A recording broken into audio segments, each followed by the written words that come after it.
Hi, today I'm so excited to talk about one of my favorite topics, which is herbs. And herbs can really heal the GI tract. As a naturopathic physician, we were taught this in school. It is absolutely impressive what happens.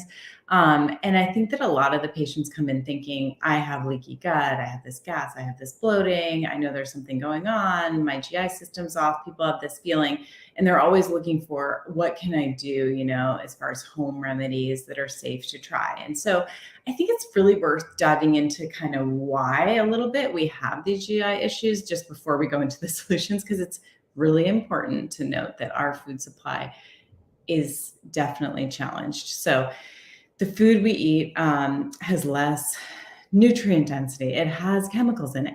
It has all kinds of problems with production. It has extra additives. We have just such issues with our the foods we eat. The amount of sugar that we as Americans eat is astounding, and that is really bad for our gut GI in general, as far as our microbiome. So all the bugs that help us, our good bacteria living in our GI system, are the determinant of our gut health. And so this is where a lot of the error happens for all of us. And so if you're walking around and you're thinking, I don't know, there's something wrong with my GI system, there's a few ways to approach it. And of course, when people talk to us, they want to hear about the herbs. And so one thing that's really well known and easy to do and to think about is thinking about, like, okay, I eat a meal, I have a little gas, I have a little bloating, I just don't feel right, I feel heavy, I feel exhausted. Okay, what did you eat is the first question, because we really need to come back to the food basics, right? We want to eat whole foods. We want half our plate to be definitely vegetable matter, maybe some fruit in there, but mostly vegetable matter, half the plate, a tiny bit of protein, some kind of really good healthy protein source, and some kind of complex carbohydrate that is not processed, not crackers, not bread, something more like quinoa or a whole grain or something like that. So as far as if you're eating the proper meal, right, and you still get this like bloated feeling and you feel heavy, so many things to do, and a lot of this your grandmother probably taught you. The mint tea after dinner really does work. Why?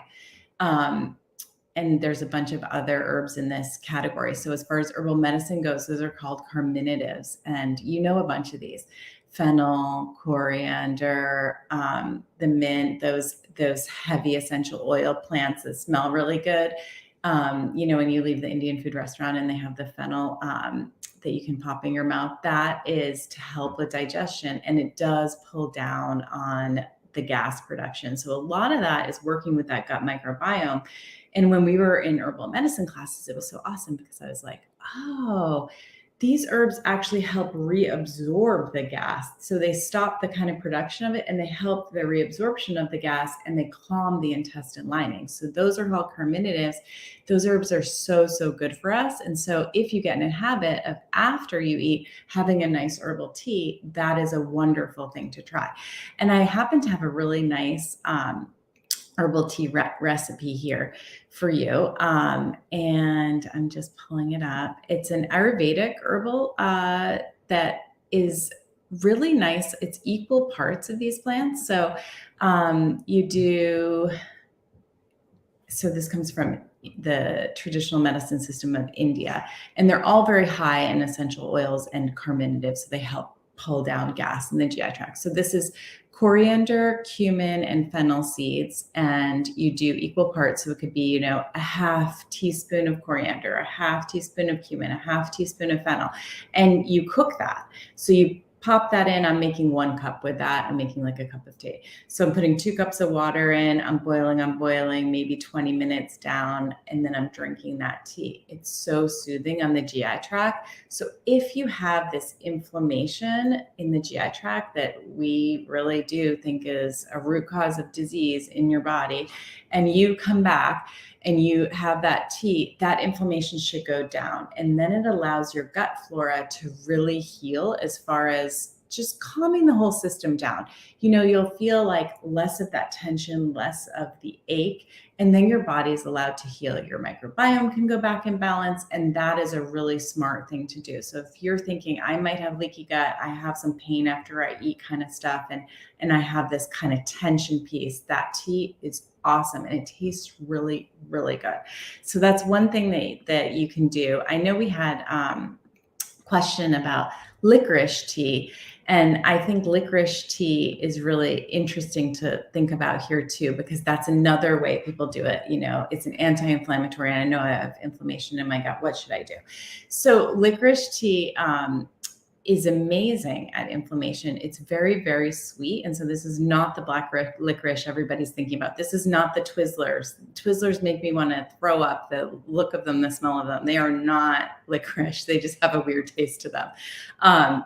It's actually black licorice, and it has it's a sweet taste, but it doesn't raise your blood sugar. So in Chinese medicine, we use licorice in a lot of formulas in a tiny, tiny amount, because licorice is the only herb that I know of that enters all the meridians. So it can push the energy and the herbal medicine and all the healing capacity into all your meridians and all your systems in Chinese medicine. So they put just a little bit in.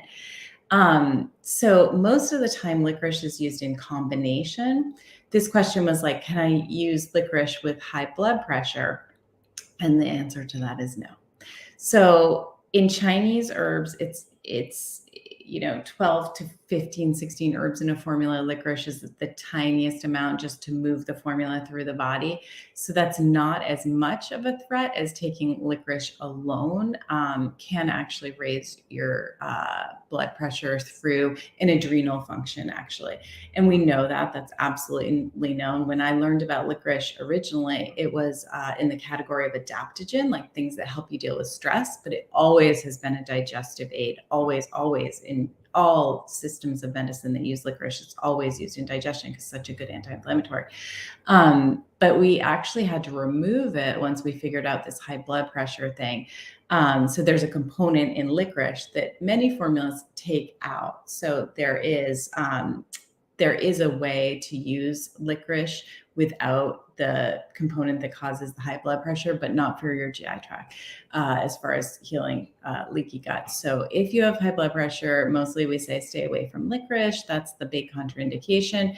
But herbs like the coriander, the fennel, the cumin that I just talked about, those herbs don't have that side effect. So that's a really different way of using them. The other thing about licorice that's super, super awesome is that it potentiates cortisol, meaning that it'll keep your cortisol level up a little bit and not allow it to break down. So it's great for fatigue, and it's great as a systemic overall inflammation herb for joint inflammation, etc. Licorice is an awesome herb. It's just not safe for everyone. So we have to take into account, who's going to be taking it and who's not. So in pregnancy, people usually say you really shouldn't take licorice because one of the things is that we're worried about people's blood pressures going up.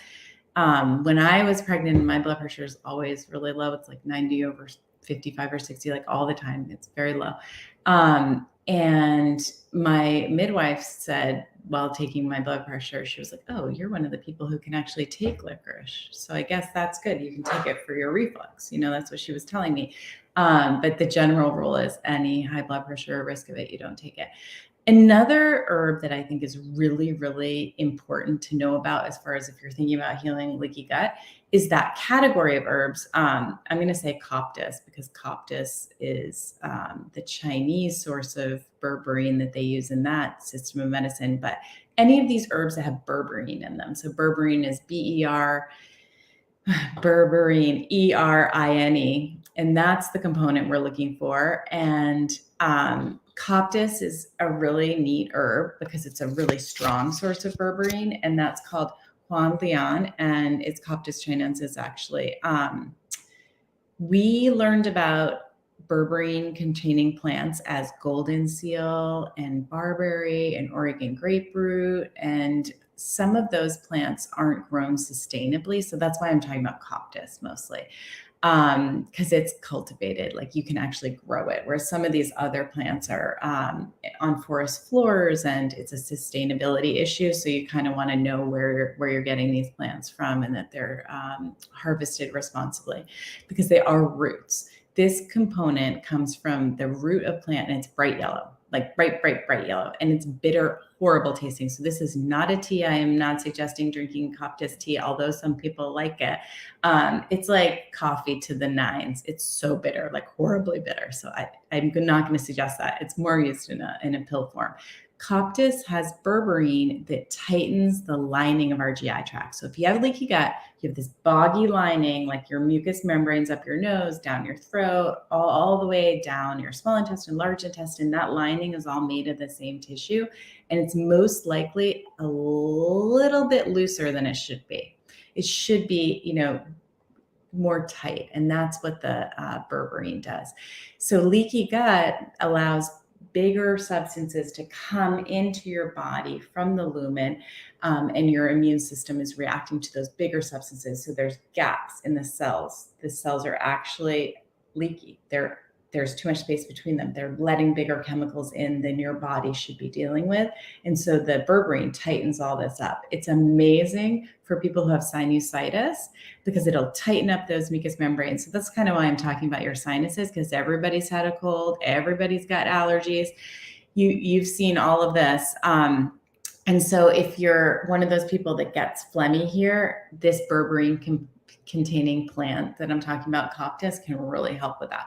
So it's really interesting to note that every system I've studied, every traditional medicine system has a berberine containing plant, or many of them that they use. So somehow humans have figured out that this yellow root component, berberine, we know works really well as medicine. It's absolutely incredible that people have figured this out, because usually that bitter taste in plants is a signal, to us as we evolve with our plant medicine, that maybe this thing is super strong and potentially toxic, right? Because you wouldn't want to eat something so bitter. But every traditional plant system, all the herbalists figured out this is an amazing thing for the GI tract. So in the early 1900s, like 1910, 1920, something like that, maybe is when they sort of went away. But these eclectic physicians in the United States, this is before pharmaceuticals, right? So they had these pharmacies where they distributed herbs. It's incredible to actually look back at the history of this, because the medical doctors used herbs back then, before we had pharmaceuticals. And one of the favorite things to do for GI tract are these berberine containing plants. And they said, if you go back and look, because I have a lot of these old texts that I collected at one point that are amazing to go back to, because they really do have wisdom. And they said that berberine containing plants are the best thing for tonifying mucous membranes. So if you have leaky gut, you have a mucous membrane problem. The lining of the GI tract is not optimally functioning. And so berberine containing plants can help you to get on the right track. So I hope that starts everybody out thinking about, what can I do daily? What could I think about up leveling into my life as far as tonifying my GI tract? These berberine containing plants are anti-inflammatories, antiparasitics, they're antimicrobials. They really can help get your microbiome back on track by pulling down this sort of overgrowth of the bad bacteria, or the ones that are causing you inflammation and gas and problems, and really realigning that whole system where the gut lining is working perfectly. So I hope that helps. Make sure you look at herbs if you have leaky gut. Bye, everybody.